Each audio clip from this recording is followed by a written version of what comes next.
Halo semuanya, perkenalkan nama saya Desi Natalia Sianipar, NIM 1908991 dari Prodi Pendidikan Geografi kelas 4A, Universitas Pendidikan Indonesia.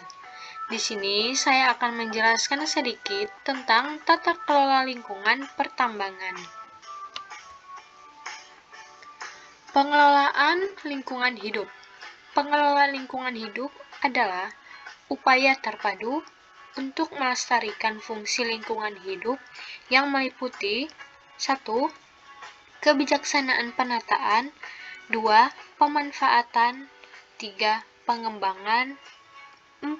Pemeliharaan, 5. Pemulihan, 6. Pengawasan, 7. Pengendalian lingkungan hidup. Sasaran pengelolaan lingkungan hidup adalah 1. Tercapainya keselarasan, keserasian, dan keseimbangan antara manusia dan lingkungan hidup. 2. Terwujudnya manusia Indonesia sebagai insan lingkungan hidup yang memiliki sikap dan tindak melindungi dan membina lingkungan hidup. 3. Terjaminnya kepentingan generasi masa kini dan generasi masa depan. 4. Tercapainya kelestarian fungsi lingkungan hidup. 5. Terkendalinya pemanfaatan sumber daya secara bijaksana. 6.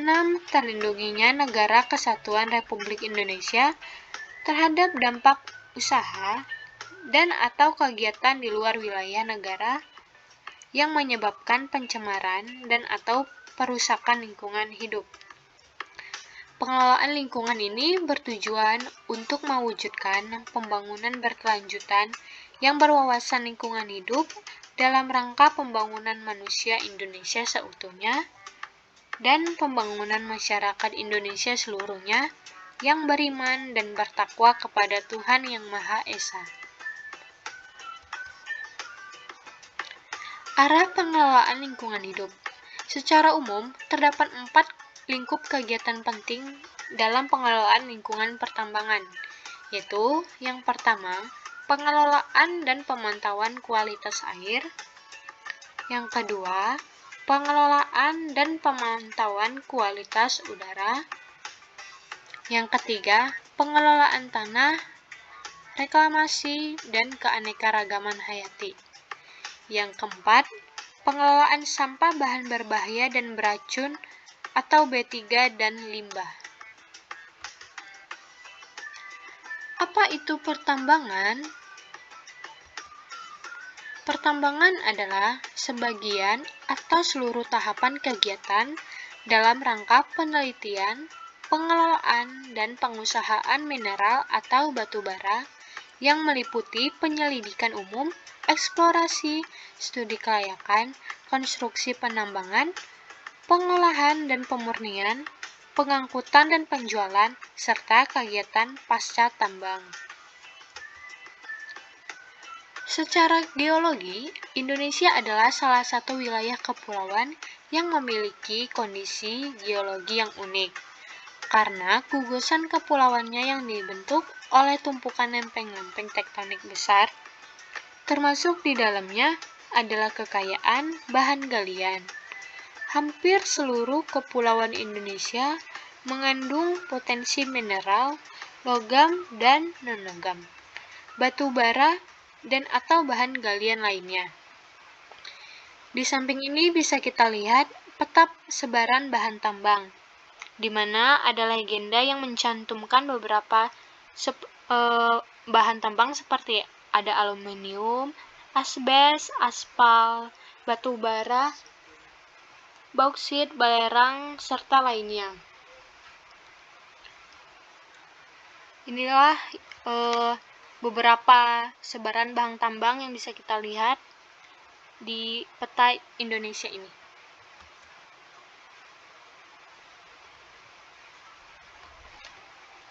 Selanjutnya, dampak terhadap lingkungan yang timbul akibat kegiatan pertambangan secara umum. Penurunan kualitas habitat akibat pembukaan lahan dan perubahan bentang alam, Yang kedua, terganggunya flora dan fauna. Yang ketiga, terjadinya erosi dan sedimentasi. Yang keempat, penurunan kualitas air, seperti terjadinya kekeruhan air yang tinggi, air asam tambang, dan terlarutnya logam berat, debu, getaran, dan kebisingan, kontaminasi limbah B3, dan beberapa dampak lainnya.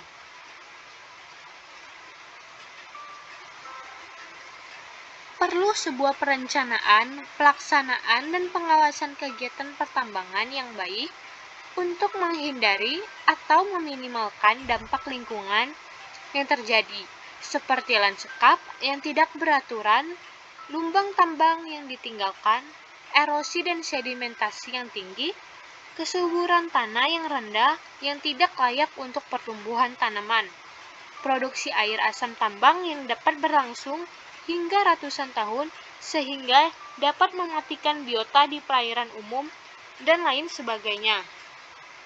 Di sini kita bisa menerapkan proses reklamasi, di mana proses reklamasi ini terdapat 4 tahapan, yaitu yang pertama ada tahapan prareklamasi, seperti adanya sistem putaran, pembersihan lahan, pengupasan tanah pucuk, pembibitan.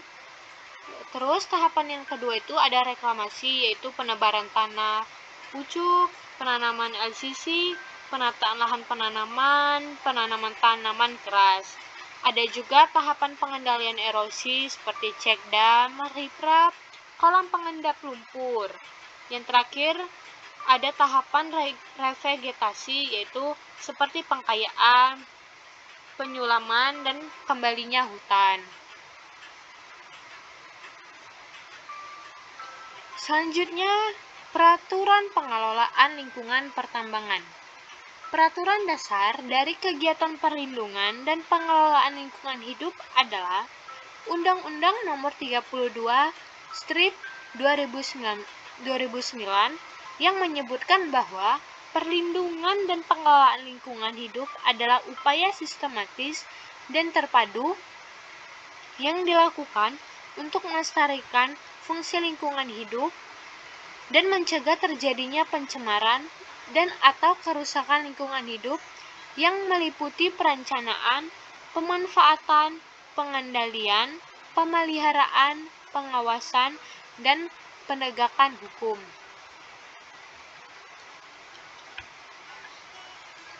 Kaidah pertambangan yang baik. Pemerintah Indonesia melalui Kementerian Energi dan Sumber Daya Mineral mengeluarkan Permen ESDM nomor 26 tahun 2018 tentang pelaksanaan kaidah pertambangan yang baik dan pengawasan pertambangan mineral dan batu bara, dan Kepmen ESDM nomor 182 7K strip 30 strip MEM strip 2018 tentang pedoman pelaksanaan kaidah teknik pertambangan yang baik. Baik, cukup sekian yang bisa saya sampaikan. Kurang lebihnya mohon maaf, semoga bermanfaat. Terima kasih, sampai jumpa kembali.